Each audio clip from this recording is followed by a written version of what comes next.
Dollar yig'ib qo'ygan o'zbek fuqarolariga tezkor xabar.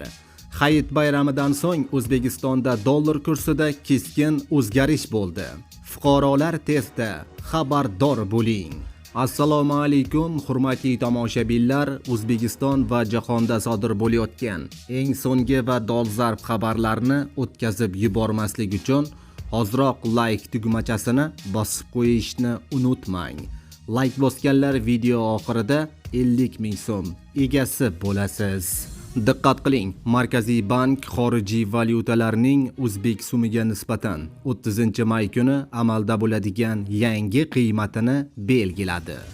Unga ko'ra rubl kursi 0.64 so'mga pastlab 166.67 so'mni tashkil etdi. Yevro kursi 5.99 so'mga ko'tarilib 13.973 so'm bo'ldi.